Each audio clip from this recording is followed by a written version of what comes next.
나는 어려서부터 이상한 공기를 마시며 자랐다. 집안에는 늘 같은 냄새가 났다. 오래된 가구, 한겨울에도 채워지지 않는 난방, 냉장고 안에서 날 것 같은 공기. 그런데 나를 가장 힘들게 한 건 그런 물리적인 것들이 아니었다. 눈에 보이지 않지만 분명 존재하는 무언가, 마치 집 전체를 조이는 압력 같은 것이었다. 나중에야 알게 됐다. 그 압력의 정체는 가난이 만들어내는 공기였다. 가난은 단순히 돈이 부족한 상태가 아니었다. 매 순간 선택지가 사라지는 경험, 안 돼라는 말을 몇 번을 되뇌어도 현실이 달라지지 않는 무력감, 그리고 내 손으로 바꿀 수 있는 게 하나도 없다는 자각. 그게 진짜 힘들었다. 배가 고픈 건 참을 수 있었다. 하지만 내가 뭘 해도 달라지지 않는다는 감정 앞에서는 버티기가 어려웠다. 심리학에서는 이런 상태를 학습된 무기력이라고 부른다. 반복해서 좌절을 경험하면 사람은 시도 자체를 멈춰버린다. 실제로 바꿀 수 있는 상황이 와도 이미 마음속에서는 결과가 정해져 있다고 믿는다. 나 역시 그 늪에 천천히 빠져들고 있었다. 어릴 때 어느 겨울이었다. 친구의 집에 놀러 간 날, 나는 처음으로 다른 공기를 마셨다. 그 집은 부자가 아니었다. 하지만 이상했다. 거실에 깔린 러그가 특별해서도 아니고 반짝이는 무언가가 많아서도 아니었다. 공기가 달랐다. 밤 냄새와 웃음이 섞여 있었고 괜찮아 다시 하면 되라는 말이 장난처럼 오갔다. 그때 처음 알았다. 집이라는 공간에 흐르는 공기도 계층이 있다는 걸. 집으로 돌아오는 길에 나는 말없이 걸었다. 눈이 내리던 날이었는데 유난히 어둡게 느껴졌다. 현관문을 열자 익숙한 냄새와 익숙한 긴장감이 나를 맞았다. 아버지의 한숨, 어머니의 계산기 두드리는 소리, 서로를 향하지 못하는 말들, 그 사이에 어린 내가 놓여 있었다. 그날 밤 나는 이불 속에서 한참을 깨 있었다. 그리고 마음속으로 아주 조용한 약속을 했다. 이 공기는 나에서 끝내겠다. 이 공기를 다음 세대로 옮기지 않겠다.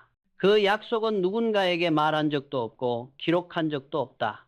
하지만 내 인생의 대부분은 사실 그날의 한 문장을 실행하는 과정이었다. 나는 오랫동안 가난을 숫자의 문제로만 생각했다. 통장에 찍힌 잔고, 월세, 카드값, 공과금 같은 것들. 그러나 시간이 지나면서 깨달았다. 가난은 숫자보다 구조의 문제에 가깝다는 것을. 가난은 삶의 구조를 무너뜨린다. 하루의 리듬, 관계의 방향, 내 마음속에서 미래를 상상하는 방식까지 모든 것이 흔들린다. 오늘의 생존이 너무 중요해지면 내일의 설계는 사치가 된다. 그러다 보면은 생각이 점점 짧아지고 선택지는 줄어든다. 선택지가 줄어드는 순간 인간은 자신을 존중하기 어렵다. 그래서 가난은 단순한 경제 상태가 아니라 정체성과 존엄에 대한 총체적 위협이다. 철학자 빅터 프랭클은 말했다. 인간에게서 모든 것을 빼앗을 수 있어도 마지막까지 남는 한 가지는 자신의 태도를 선택하는 자유라고. 당시 나는 그 말을 알지 못했다. 다만 막연하게 느끼고 있었다. 이대로 살 수는 없다는 감정이 언젠가부터 내 안에서 귓속말을 하고 있었다. 문제는 태도를 바꾼다고 해서 상황이 즉시 바뀌지는 않는다는 점이다. 가난 속에서 태도를 바꾸겠다는 결심은 마치 빚더미에 올라앉은 사람이 작은 동전을 모으겠다고 다짐하는 것과 비슷하다. 효과가 없을 것 같고 너무 느리고 현실감이 없다. 하지만 지금 돌아보면 그 느린 결심들이 내 삶의 구조를 조금씩 다시 세우기 시작한 첫 벽돌이었다. 나는 돈에 대해 많은 오해를 가지고 자랐다. 돈은 많으면 많을수록 좋은 것, 힘 있는 사람들이 독점하는 것, 운 좋은 사람에게만 몰려가는 것이라고 생각했다. 그래서 돈을 욕하면서도 동시에 간절히 원했다. 인간의 마음은 종종 이렇게 상반된 감정을 동시에 품고 있다. 부자들은 다 나빠라고 말하면서 속으로는 나도 언젠가 저 자리에 가고 싶다고 꿈꾼다. 그 모순이 해결되지 않으면 돈과 나의 관계는 끝없이 불편하다. 가난 속에서 내가 가장 먼저 잃어버렸던 것은 내가 선택할 수 있는 존재라는 감각이었다. 뭐를 사도 뭘 포기해도 늘 마지막 한 줄이 머릿속에 떠올랐다. 내가 선택한 게 아니라 어쩔 수 없어서 그렇게 된 거야. 통제감을 잃은 사람은 쉽게 무너진다. 왜냐하면 마음속에서 나라는 사람의 역할이 점점 줄어들기 때문이다. 마치 내 인생의 감독석이 외부로 넘어간 것처럼 느껴진다.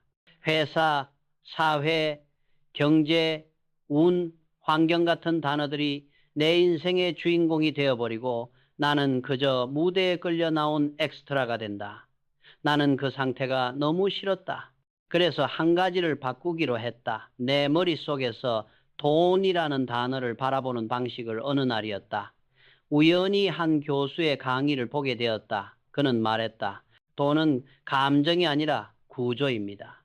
돈은 숫자처럼 보이지만 실제로는 삶의 질서를 유지하는 힘입니다. 그 말이 이상하게 나를 멈춰 세웠다. 나는 그때까지 돈을 많이 갖느냐 적게 갖느냐의 문제로만 생각했다. 그런데 그 강의는 전혀 다른 관점을 제시했다. 돈은 양이 아니라 질서의 언어라는 것이다. 질서가 없는 돈은 오래 남지 않는다. 질서를 잃어버린 삶은 결국 비틀린다.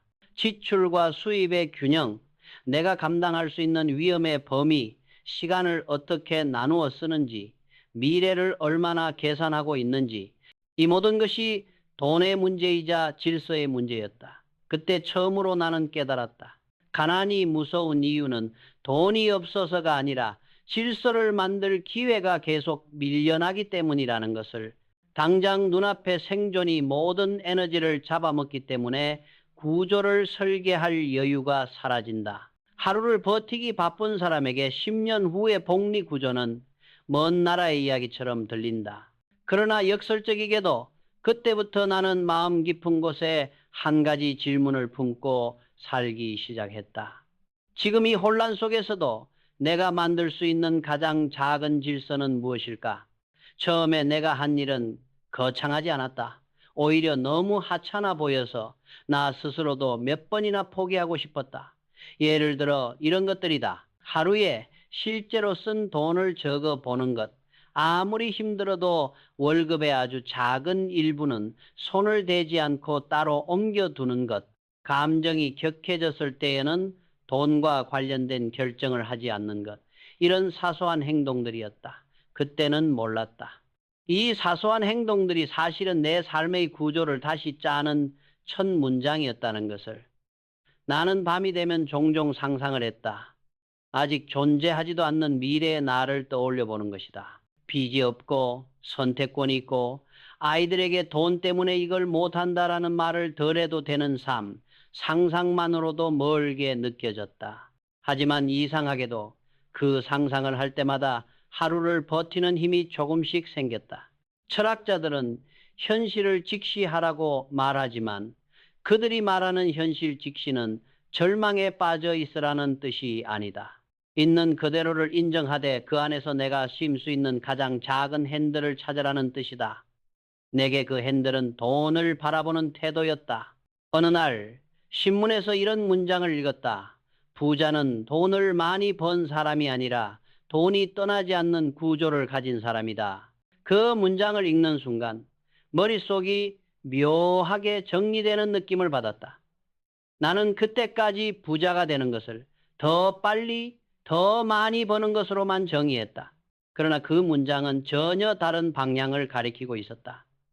부는 속도나 스케일이 아니라 구조의 문제라는 것이다. 그때 나는 생각했다. 부자가 되는 것보다 부를 다룰 수 있는 사람이 되는 게 먼저 아닐까? 이 질문이 내 삶을 천천히 돌려놓기 시작했다. 가난이 나에게 남긴 가장 큰 선물은 고통이 아니었다. 다시 말하지만 배고픔은 참을 수 있다. 버스비가 부족해서 집까지 걸어가는 것도 견딜 수 있다. 사람을 무너뜨리는 건 그런 종류의 고통이 아니다. 정말 무서운 것은 나는 이 구조에서 영원히 못 벗어날 거야 라는 믿음이 마음에 자리 잡는 순간이다. 나는 그 믿음을 끝까지 맞서고 싶었다. 그래서 반복해서 스스로에게 말했다. 이 구조는 여기서 끝난다. 나에서 멈춘다. 그 다짐은 시간이 지나면서 점점 구체적인 원칙으로 바뀌었다.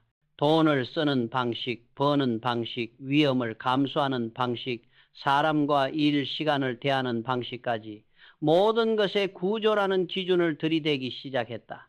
지금 생각하면 그 과정 자체가 이미 가난에서 벗어나는 길의 시작이었다. 나는 아직 완벽한 구조를 갖추지 못했다. 지금도 흔들릴 때가 있다. 하지만 분명한 건 한 가지다. 가난의 공기는 더 이상 예전만큼 짙지 않다는 것이다. 언젠가 내 아이가 자라서 이렇게 말할 수 있다면 좋겠다. 우리 집 공기는 숨 막히지 않았어. 선택할 수 있는 기회가 있었어. 그 말을 듣게 된다면 나는 비로소 확신할 것이다. 내가 어린 시절 이불 속에서 했던 약속이 완전히 허공으로 흩어지지 않았다는 걸, 20대의 나는 세상이 나를 중심으로 돌아가는 것처럼 착각하며 살았다. 그 시절에 나는 스스로를 남들과 다른 특별한 존재라고 믿었다. 특별하다는 근거는 없었지만 근거가 필요하다고 생각하지도 않았다. 젊음은 종종 증명되지 않은 자신감을 당연한 것처럼 더 씌운다. 그리고 나는 그 자신감이 미래를 열어줄 것이라고 생각했다. 나는 빠른 성공을 원했다. 아니, 원한 정도가 아니라 그 열망에 사로잡혀 있었다. 마치 내 인생의 모든 불확실성을 한 번에 증발시키는 단번의 승리를 기다리는 사람처럼 살았다. 세상이 나에게 한 번만 기회를 준다면 나는 그것을 붙잡아 인생을 뒤집을 수 있다고 믿었다. 내 안에는 이렇게 묻지도 따지지도 않는 확신이 있었고 그 확신은 나를 무모하게 만들었다. 돌이켜보면 그 자신감은 용기가 아니라 조급함이 만든 환상이었다. 나는 나 자신을 믿어서가 아니라 미래가 두려워서 더 빠른 길을 원했던 것이다. 불안을 직면하기 싫어서, 지금의 나를 증명할 시간을 기다리기 싫어서 눈앞에 위험이 보이지 않는 척 뛰어들었다. 그때 나는 그것을 야망이라고 불렀지만 사실은 현실을 보지 않기 위한 회피였다. 내 주변에는 나와 비슷한 생각을 가진 또래가 많았다. 모두가 무언가를 성취하려 했고 모두가 누구보다 앞서고 싶어 했다. 특히 자본주의 사회에서 성공이란 단어는 누군가에게는 삶의 목표가 되고 누군가에게는 존재 증명의 수단이 된다. 나는 후자였다. 가난과 열등감과 자기의심이 배후에서 밀어붙이던 시절이었다. 그러니 남보다 빨리 성공해야만 내 불안이 잠잠해질 것 같았다. 나는 진심으로 믿었다. 속도가 모든 것을 해결한다고. 그때의 나는 성취를 향한 직선만을 바라보았고 그 길에 무엇이 놓여 있는지 살펴볼 여유도 없었다. 위험은 곧 기회라고 믿었고 무모함은 곧 도전이라고 착각했다. 하지만 시간이 지나 알게 된 사실은 이렇다. 무모함은 도전이 아니며 조급함은 전략이 아니다. 그것은 단지 아직 성숙하지 않은 사람이 불안과 경쟁심을 감추기 위해 꾸며낸 가면에 불과하다. 그리고 그러던 어느 날 내 인생의 방향을 미묘하게 바꿔놓은 사건이 일어났다. 어느 늦여름 저녁이었다. 친구리와 카페에서 만나 이야기를 나누고 있었는데 그는 가볍게 말했다. 나 매달 IRA 계좌에 조금씩 넣고 있어. 그는 특별한 의미도 없이 내뱉은 말이었다. 누군가에게는 그냥 사적인 재무 계획 정도일 테니. 하지만 나는 그 말을 듣고 웃음을 터뜨렸다. 65세쯤 되면 고작 몇천 달러 모아놓는 거잖아. 그게 무슨 의미가 있어? 말하고 난 뒤에도 나는 그것이 얼마나 오만한 반응인지 깨닫지 못했다. 나는 그때 성공은 속도라고 믿었기 때문에 너무 느리고 단단한 방식은 나약하고 비효율적이라고 생각했다. 리의 방식은 나에게 한심하게 보였다. 나는 속으로 이렇게 생각했다. 저렇게 해서 언제 부자가 되겠어? 인생은 한방 아닌가? 그리고 그 순간이 내 무지의 정점이었다. 리의 표정을 보니 그는 내 말을 크게 개의치 않는 듯 보였다. 다만 약간의 미묘한 미소만 지었을 뿐이다. 마치 네가 지금 모르는 걸 나는 알고 있어라는 듯한 조용하고 단단한 미소였다. 그 미소가 이상하게 마음에 남았다. 우리는 그날 카페를 나서기까지 여러 대화를 나눴지만 내 머릿속에는 계속 같은 문장이 떠돌았다. 65세에 몇천 달러가 무슨 의미가 있어. 그런데 집으로 돌아와 가만히 누워 생각해보니 이상하게도 그 말이 나 스스로에게 화살처럼 꽂혀 있는 것 같았다. 다음 날 아침 문득 깨달았다. 그 질문이 한심한 게 아니라 그 질문을 던진 내가 한심했다는 걸. 왜냐하면 리의 행동은 돈을 모은 것이 아니라 시간을 모은 것이었기 때문이다. 그가 쌓고 있던 것은 작은 돈이 아니라 미래의 안전, 복리의 힘, 그리고 불안 앞에서 흔들리지 않는 선택권이었다. 그는 빠르게 부자가 되려는 욕심 대신 시간이 자신을 배신하지 않도록 미리 구조를 만들고 있었다. 행동 경제학에서는 이를 지연 만족이라고 말한다. 즉각적인 보상을 포기하고 더 크고 안정적인 보상을 위해 기다릴 수 있는 능력. 연구에 따르면 이 능력을 가진 사람이 장기적으로 더 안정된 삶을 살고 더 큰 성공을 거두며 심리적으로도 더 건강한 경향이 있다. 그런데 내 젊은 시절에는 그 연구를 들여다볼 겨를도 없었다. 나는 기다림을 실패라고 생각했고 느린 속도를 무능력이라고 여겼다. 리의 방식은 느리고 조용했지만 견고했다. 작지만 지속적으로 발을 내딛는 사람의 걸음처럼 흔들림이 없었다. 반대로 나는 큰 폭으로 뛰었다가 넘어지고 다시 무리하게 뛰다가 또 넘어지는 사람처럼 삶이 온통 기복으로 가득했다.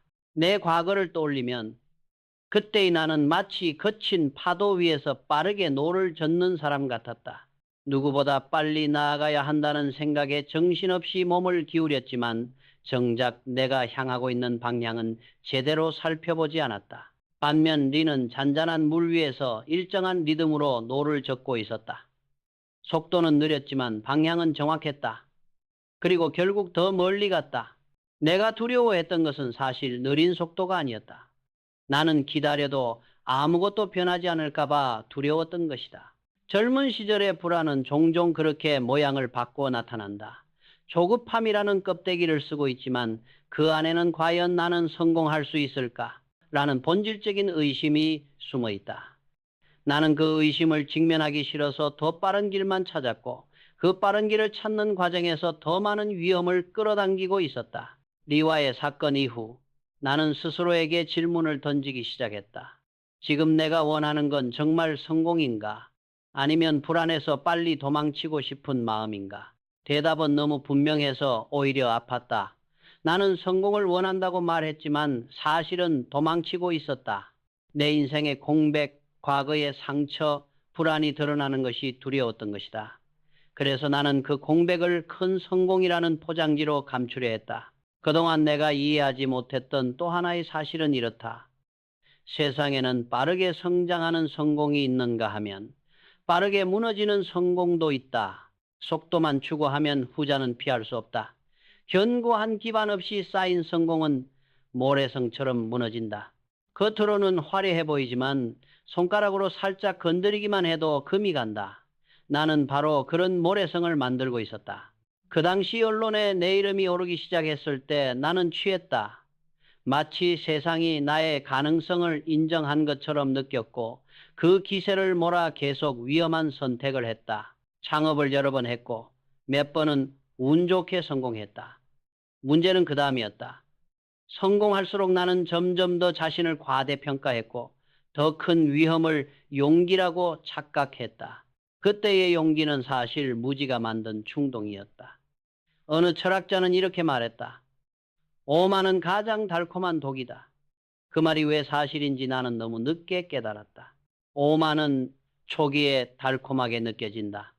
자신감이 넘치고 아무것도 두렵지 않으며 세상이 나를 중심으로 돌아가는 것처럼 보인다. 그러나 시간이 지나면 그 독은 천천히 몸을 잠식한다. 지혜를 흐리고 판단력을 흐리고 위험 신호를 보지 못하게 만든다. 결국 오만은 사람을 무너뜨리는 가장 위험한 함정이다.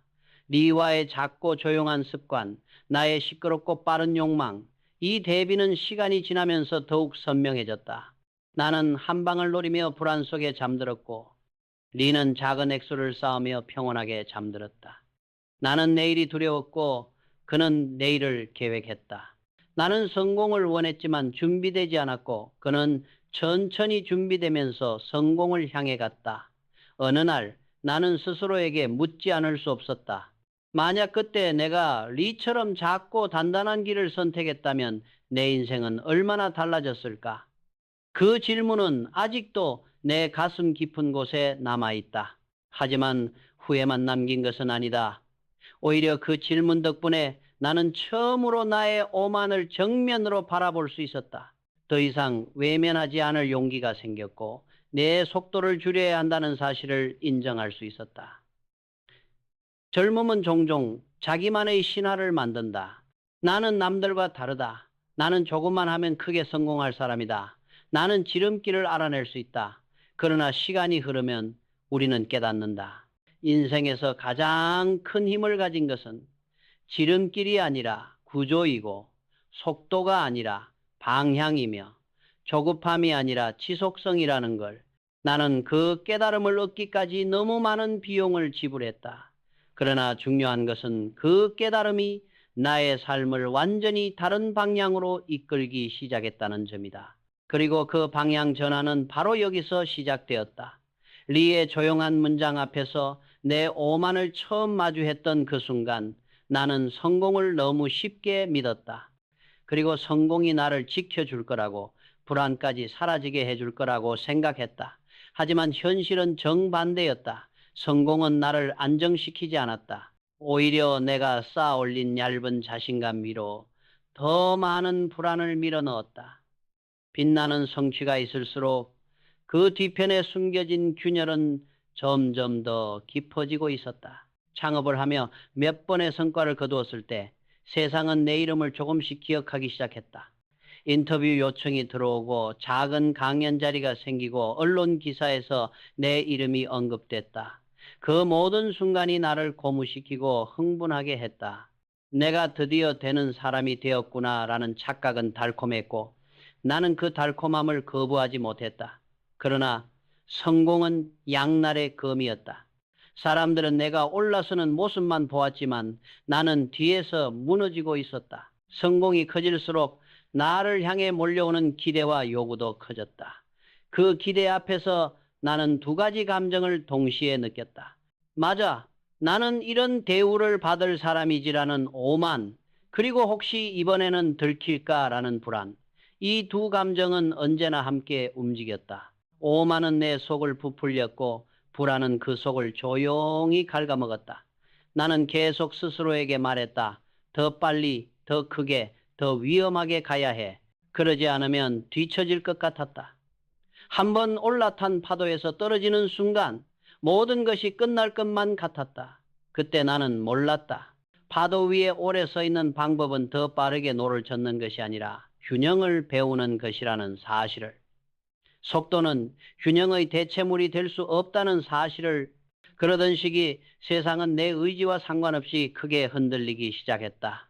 시장 사이클은 냉정했고 나는 그 냉정함을 이길 능력이 없었다. 내가 만든 몇몇 회사는 급격히 성장하다가 마치 바람 빠진 풍선처럼 순식간에 방향을 잃고 주저앉았다. 나는 처음에는 인정하지 않았다. 잠깐 흔들린 거야. 금방 다시 일어날 수 있어. 시장이 미친 거지 내가 부족한 게 아니야. 이런 말들은 위로가 아니라 독이었다. 나 자신에게 가장 위험한 거짓말은 언제나 내가 만든 거짓말이었다. 나는 실패의 원인을 외부에서 찾았다. 하지만 진짜 이유는 외부에 있지 않았다. 내가 만든 성공이 너무 얇았고 그 아래의 구조가 불안정했기 때문이었다. 나는 성공을 만들었지만 성공을 지탱할 시스템은 만들지 않았다. 그리고 그렇게 흔들리던 어느 날 내 인생의 무게중심이 완전히 바뀌는 사건이 찾아왔다. 아이의 탄생. 많은 사람들이 그 순간을 생애 최고의 기쁨이라고 말한다. 나는 달랐다. 누구에게도 쉽게 털어놓지 못했지만 내가 느낀 첫 감정은 기쁨이 아니었다. 두려움, 그리고 깊은 수치심. 내가 만든 불안정한 삶의 구조 위로 아이의 미래가 얹히는 순간 나는 처음으로 견딜 수 없는 책임을 느꼈다. 마치 오래된 기둥 위에 갑자기 거대한 짐이 올라탄 것처럼 금세라도 무너질 것만 같았다. 아이가 손을 움켜쥐며 잠들어 있는 모습을 보는데 스스로에게 이런 질문이 솟구쳤다. 나는 지금까지 뭘 하고 있었지? 왜 이렇게 흔들리는 기반 위에서 성공만 쫓았을까? 이 아이가 자랐을 때 내가 만든 구조는 뭘 보여줄까? 나는 그날 밤 잠들지 못했다. 오랜 시간 동안 내 안의 모든 환상과 마주했다. 성공이라는 이름 아래 감춰져 있던 불안, 조급함, 오만, 과도한 위험, 관리되지 않은 소비, 감정적 선택들, 그 모든 것들이 나를 향해 한꺼번에 쏟아져 내렸다. 그리고 나는 이해했다. 내 문제가 돈이나 능력의 부족이 아니라 태도의 부재였다는 사실을. 돈을 버는 법은 알고 있었지만 돈을 다루는 법은 알지 못했다. 돈을 피로 쌓았지만 지키는 능력을 갖추지 못했다. 세상은 종종 돈을 버는 능력을 칭찬한다. 하지만 정작 인생을 결정짓는 것은 돈을 지키는 능력이다. 전자는 누구나 잠시 반짝할 수 있지만 후자는 반복과 원칙과 절제가 필요하다. 나는 많은 것을 이루었지만 지출의 구조는 엉망이었고 소비에는 감정이 개입했고 미래 계획은 흐릿했다. 성공이 주는 감정적 흥분에 취해 내가 세운 구조가 얼마나 부실했는지 보지 못했다. 어떤 심리학자는 말했다. 성공은 사람을 무너뜨리지 않는다. 성공을 감당할 준비가 안 된 사람이 무너진다. 그 말은 마치 나를 향한 진단서처럼 느껴졌다. 아이의 탄생 이후 나는 삶을 다시 계산하기 시작했다. 처음 해본 계산들이었다. 만약 내가 한동안 벌지 못한다면 지금의 소비는 정당한가? 이 지출은 나의 감정인가? 구조인가? 내가 만드는 불로소득은 얼마나 안전한가? 시간이 나를 위해 일하는가? 나를 갉아먹는가? 그 질문들은 나에게 잔인했지만 동시에 가장 필요한 질문이었다. 그때 나는 처음으로 인정했다. 나는 성공한 사람인 척 했지만 성공을 감당할 구조를 갖춘 사람은 아니었다. 내 인생의 균열은 그 인정을 계기로 처음 빛을 보기 시작했고 빛을 본 균열은 비로소 고쳐지기 시작했다. 성공은 나를 변하게 하지 못했다. 그러나 실패와 두려움 그리고 책임은 나를 바꾸기 시작했다. 그리고 나는 천천히 깨달았다. 성공을 지탱하는 힘은 속도가 아니라 보이지 않는 곳에서 반복되는 작은 선택들의 누적이라는 것을, 그 깨달음이 바로 다음 길로 나를 이끌었다. 경제적 자유를 본질부터 재정의하는 길. 나는 오랫동안 경제적 자유를 오해하고 있었다. 내가 생각한 자유는 돈을 많이 버는 상태였다. 월급이 오르고 매출이 늘고 계좌 잔고가 쌓이면 그게 자유라고 믿었다. 하지만 그건 자유가 아니라 단지 안심하고 싶은 욕구였다. 돈이 늘어나면 불안이 사라질 거라고 생각했지만 돈을 벌수록 불안도 함께 커졌다. 그제서야 나는 깨달았다. 경제적 자유란 돈의 절대량이 아니라 시간을 통제하는 능력이라는 것을. 하루의 대부분을 생계를 위해 팔아야 하는 사람은 선택권이 없다. 남이 정한 일정, 남이 정한 목표, 남이 정한 구조 속에 갇혀 살아야 한다. 나는 그 구조 안에서 오랫동안 허우적거렸다. 돈을 벌고 있었지만 선택권은 없었다. 그래서 묻게 되었다. 진짜 자유는 무엇인가? 돈이 아니라 시간을 통제할 수 있다면 그게 자유가 아닐까? 그리고 그 질문은 나를 완전히 다른 방향으로 이끌었다. 시간을 통제하는 힘, 불로소득의 진짜 의미. 세상에는 두 종류의 소득이 있다. 능동소득 액티브 인컴과 불로소득 패시브 인컴. 나는 한때 능동소득이 커지면 모든 문제가 해결된다고 생각했다. 하지만 능동소득은 잔인하다. 일을 멈추는 순간 사라지고 병이 나면 끊기고 위기가 오면 무너진다. 능동소득에만 의존하는 삶은 결국 시간이 나를 지배하는 구조다. 반면 불로소득은 다르다.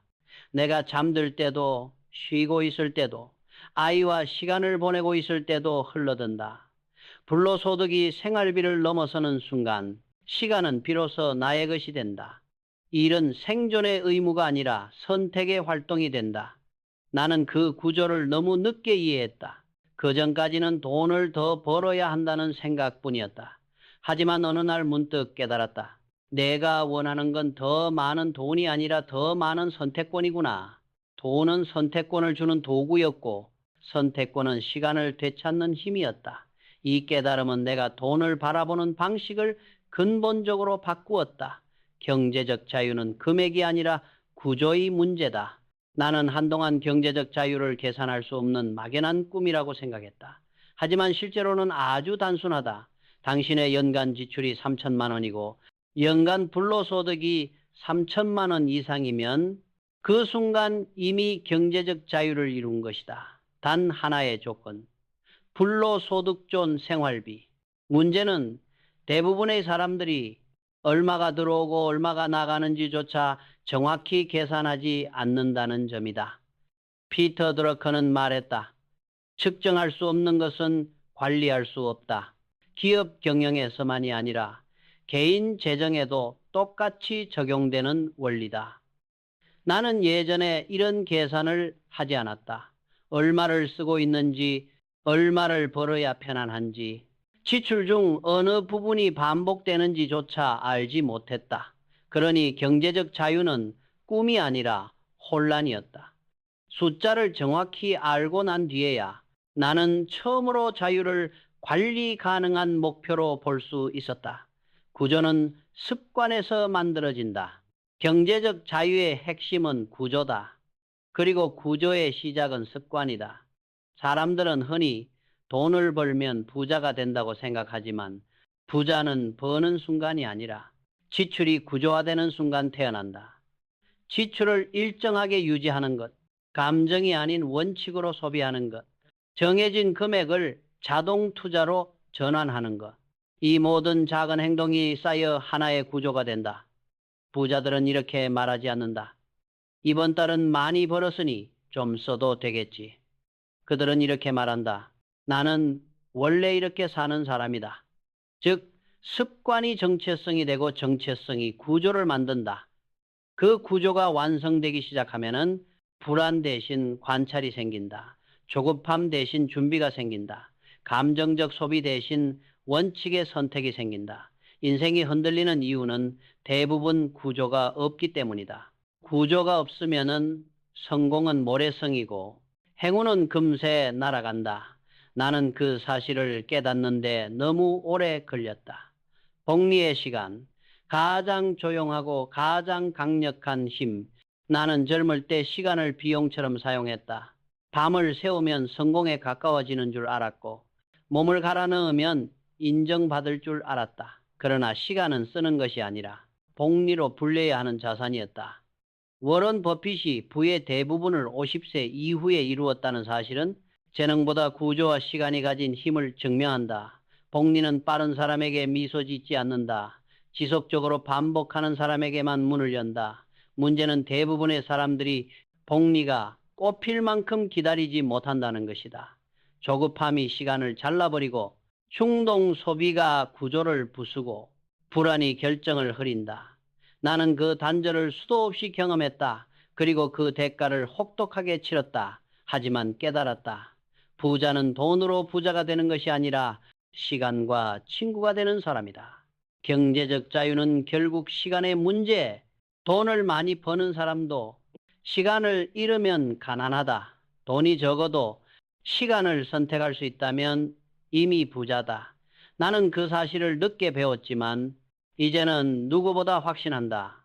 진짜 자유는 일하지 않아도 되는 상태가 아니라 원하면 일하고 원하지 않으면 멈출 수 있는 상태이다. 그리고 그 자유는 엄청난 재능도 한 번의 기회도 폭발적인 성공도 필요 없다. 필요한 것은 단 하나, 시간을 아군으로 만드는 구조. 그 구조가 완성되기 시작하면 돈은 도구가 되고 시간은 자산이 되고 삶은 완전히 다른 방식으로 앞으로 나아간다. 그리고 나는 오래전 가난 속에서 하던 그 다짐을 다시 떠올리게 된다. 이 구조는 나에서 끝난다. 이제 나는 이렇게 덧붙인다. 그리고 이 구조는 나에서 시작된다. 세상은 우리가 예상한 대로 움직이지 않는다. 아무리 치밀하게 계획해도 아무리 노력해도 인생의 축은 언제든 흔들릴 수 있다.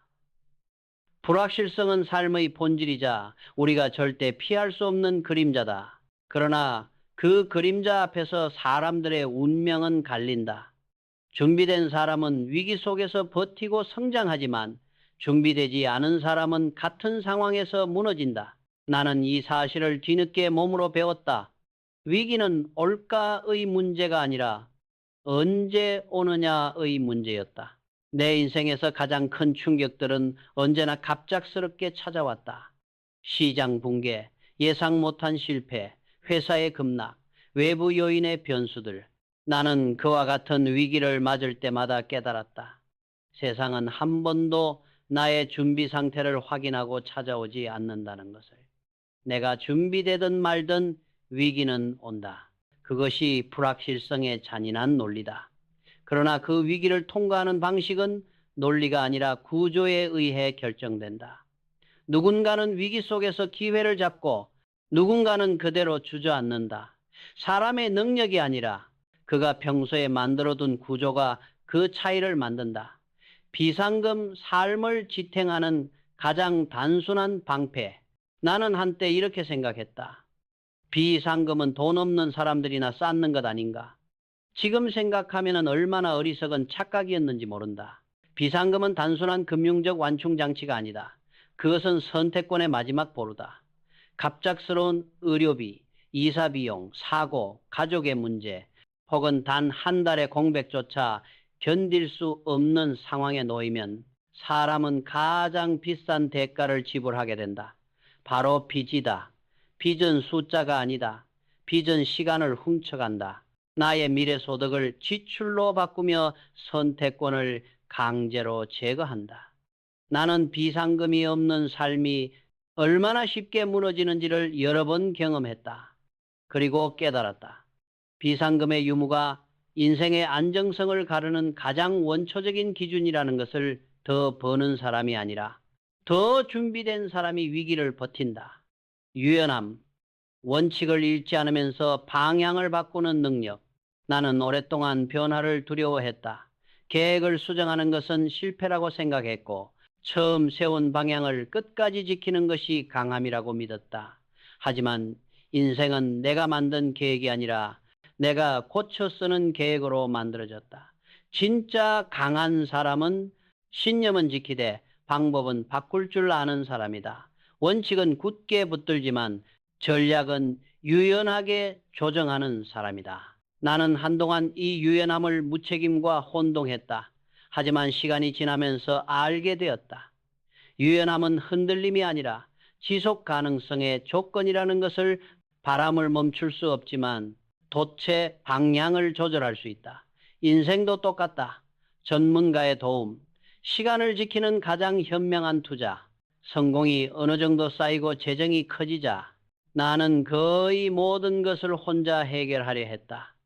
그것이 능력이라고 생각했기 때문이다. 그러나 부가 커질수록 세상은 폭발적으로 복잡해진다. 세금, 법률, 투자, 배당 구조, 자산 배분, 이 모든 것을 스스로 다 하려는 것은 수술대 위에 누워 스스로 배를 열어 수술하는 것과 같은 무모함이다. 전문가의 도움을 받는 것은 의존이 아니라 리스크 관리이며 내 시간과 에너지를 지키기 위한 가장 효율적인 전략이다. 부자가 전문가를 쓰는 이유는 그들이 무능해서가 아니라 더 중요한 일에 시간을 쓰기 위해서다. 준비된 사람에게 위기는 기회가 된다. 나는 사업을 하며 수많은 위기를 봤다. 한 사람은 모든 것을 잃었고 다른 사람은 같은 위기 속에서 더 높이 올라갔다. 그 차이를 만든 것은 그들이 가진 운이 아니었다. 그들이 가진 습관과 구조였다. 비상금을 쌓는 습관, 지출을 통제하는 습관, 투자를 반복하는 습관, 오만을 경계하는 습관, 위험을 계산하는 습관. 이 습관들이 모여 하나의 구조가 된다. 그 구조는 위기 속에서도 사람을 붙잡아준다. 나는 이제 확신한다. 부자는 운이 좋은 사람이 아니다. 부자는 불확실성을 견디는 구조를 가진 사람이다. 부의 크기는 돈의 크기가 아니라 폭풍 속에서 버틸 수 있는 기반의 크기에서 결정된다. 마지막 결론, 부는 숫자가 아니라 방향이다. 나는 오랫동안 부를 쫓아왔다. 그리고 뒤늦게 깨달았다. 부는 이벤트가 아니다. 부는 한 번의 기회로 생기지 않는다. 부는 폭발이 아니라 축적이다. 부는 속도가 아니다. 부는 구조다. 부는 욕망이 아니다.